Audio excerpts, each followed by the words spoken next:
The movie begins with a stunning lady named Fa. She had a painful past as a nerdy and innocent girl who was dumped by her ex-boyfriend. In the present, Fa went to a wedding to collect a debt from that very ex-boyfriend. She planned to humiliate him by opening envelopes from the guests. On another occasion, Fa attended the wedding of another ex-boyfriend, dressed up beautifully. She couldn't resist satirizing the bride, who resembled the groom's mother. It was the same ex-boyfriend who had dumped her, citing her family's poor health as an excuse. Fa had always believed in the power of destiny when it came to love. Her mom was a writer who frequently penned romantic tales, and Fa grew up surrounded by them. However, as Fa got older, she lost faith in love's destiny. She had been through a lot of breakups with her ex-boyfriends. Presently, Fa worked at a shop in the airport, and she confided in her two ladyboy friends, Song and Bass, about another ex-boyfriend. This particular ex-boyfriend was a rocker and was about to tie the knot with someone else. Fa was shocked to see her ex-boyfriend at the wedding, and even more surprised to find out that he had become a ladyboy. The pain of being dumped resurfaced, and Fa drowned her sorrows in alcohol. She wanted to ruin the wedding, but her friends Song and Bass tried to talk her out of it.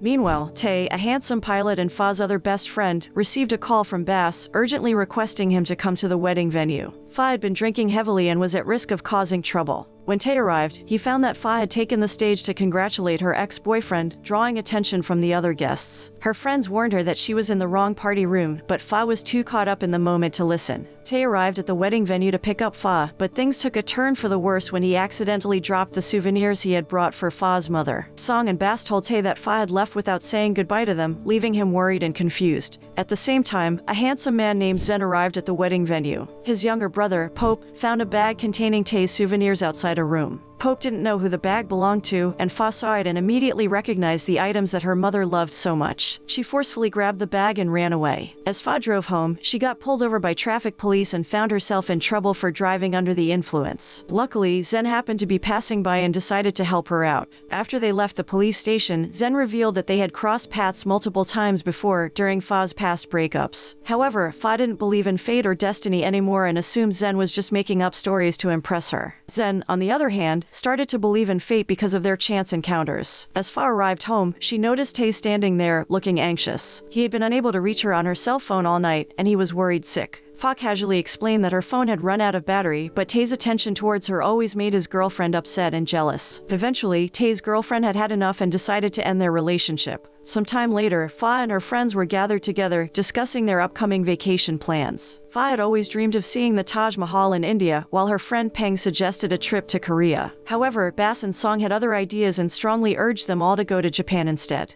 They even planned the vacation around Tae's flight schedule, hoping to bring him closer to Fa after his recent breakup. Finally, the long-awaited vacation to Japan had arrived, but Fa's excitement was short-lived. Her friends blamed her for causing the breakup between Tae and his girlfriend, which made Fa feel guilty and uncomfortable. As if things couldn't get any worse, they couldn't find their hotel and had to stop at a cafe instead. Luckily, the cafe owner was a fellow Thai who owned a beautiful villa in Japan. Fa and her friends ended up staying there instead. When they arrived at the villa, Fa was in for a surprise. The villa owner's son, Zen, was there and they had met before. Fa couldn't shake off the feeling that their meeting was somehow meant to be, but Zen believed it was destiny. Fa didn't want her friends to suspect anything, so she asked Zen to pretend not to know her. Unfortunately, Fa's friends had been eavesdropping on their conversation and were worried that their plan to bring Tae and Fa closer would fall apart because of Zen's presence. As Fa and Tae spent time together, she decided to tell him about Zen. She confessed that she had lied about dating Tae to keep Zen away from her. Surprisingly, Tae didn't seem to mind and was understanding of Fa's situation.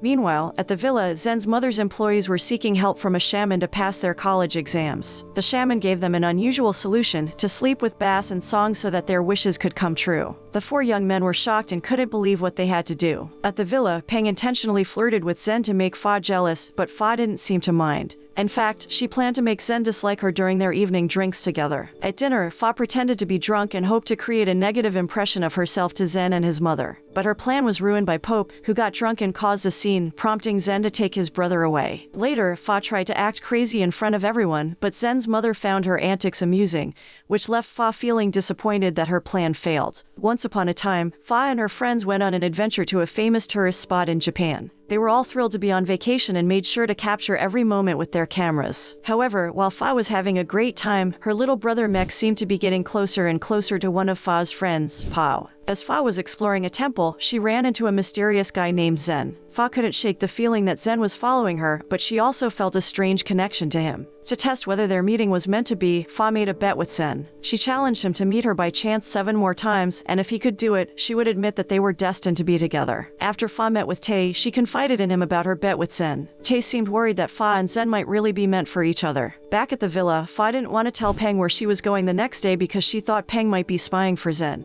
But the next day, Zen found Fa at a beautiful lake by chance. They started talking and Zen opened up to Fa about never having a girlfriend because he had never truly been in love. One day, Tae tried to tell Zen where Fa was going next, but Zen refused to listen. He wanted to find her on his own, using his intuition to prove that they were meant to be together. Tae then asked Zen to promise to stay away from Fa if he lost the bet, and Zen agreed. A few days later, Fa was walking around a tourist spot when she saw Zen approaching her. She felt a rush of happiness as she realized that he had found her again. Later that night, as Fa was having dinner alone, she saw Zen waving at her from across the restaurant. She couldn't help but smile and wave back. The next day, Fa told Tae that she had 2 more places to visit to prove that her love with Zen was meant to be. Tae started to worry that Fa was taking the bet too seriously and reminded her to come back to the villa early if she wanted to win the bet and go back to Thailand. For her final challenge, Fa chose a waterfall with a heart-shaped rock that was popular among couples. She waited for Zen all morning, but he didn't show up until the afternoon. By then, Fa had to leave to meet her friends back at the villa. She felt disappointed and sad because she couldn't prove that their love was truly destined, which made her doubt even more. Once upon a time, Tae and Fa became the closest of friends after 3 months of spending time together. Tae had secretly been planning to propose to her, and finally, he got the chance to take Fa on a vacation. Tae couldn't contain his excitement, as all their friends had been very supportive of his plan. Meanwhile, Mek had finally summoned the courage to confess his feelings to Pao. It was only after they had gone on a vacation together in Japan that he realized he liked Pao. Sadly, Pao did not share the same feelings as Mek. Pao firmly rejected Mek's feelings as he was a heterosexual man who only liked women. As the evening wore on, Fa and Tae enjoyed their dinner together, but suddenly, Fa felt a deep pang of nostalgia for Zen.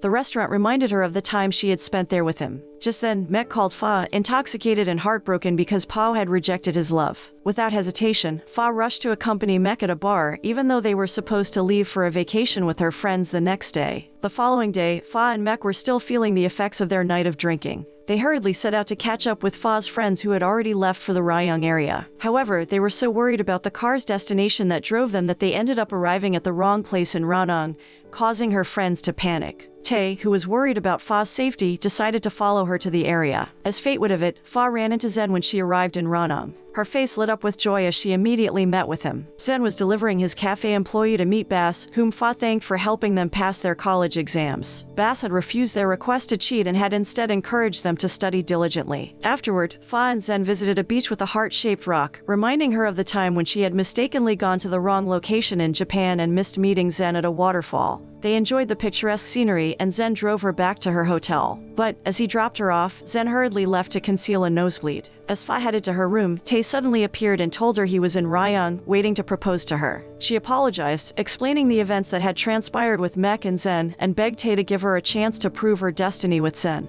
Unknown to them, Zen overheard their conversation and left the hotel that same night, leaving Fa disappointed the next day when she realized he had left without saying goodbye. Months passed, and Fa and Tae started preparing for their wedding. One day, they met a middle-aged woman who recounted a story about being helped by a handsome man at a waterfall in Japan. The man had collapsed due to exhaustion after assisting her. Fa suspected that the man was Zen and began to question her destiny with him. As the night wore on, Fa found herself torn between 2 choices. Should she go back and search for Zen or should she continue her relationship with Tae? Her mind was in turmoil and she didn't know what to do, so she turned to her friends for advice. They reassured her that they would support her no matter what decision she made. Days passed, and Fa met Tae once again. It was then that Tae revealed something that took her by surprise. He told her about the time they were staying at a hotel in Ranong. It was there that he had met Zen, who was sickly and weak. Zen had asked Tae to take care of Fa because he knew he couldn't do it himself. Zen's health was deteriorating, and he could no longer be with her. Upon learning about Zen's illness, Fa rushed to the hospital to visit him. Zen had been unconscious for 5 days, waiting for a donor. Seeing him so weak, Fa felt a deep sadness and stayed by his side to keep him company. Months passed, and Fa was working at an airport shop when she saw Zen again. He looked healthy and happy, and she was overjoyed to learn that she was his donor. But to her surprise, Zen didn't remember her. This made Fa feel very sad, but she couldn't blame him. After all, he had been through a lot. stopped. As the movie drew to a close, Fa was preparing to leave work when she bumped into Zen once again. He invited her to join him for a meal, and at first, she was confused. But then she realized that he had been pretending to have lost his memory. He did it so he could get to know her all over again. Fa was ecstatic. She had finally found her destined love. The moral lesson of the story is not to take the ridiculous and nonsensical lessons seriously. Instead, enjoy the story as a humorous tale with an unexpected ending.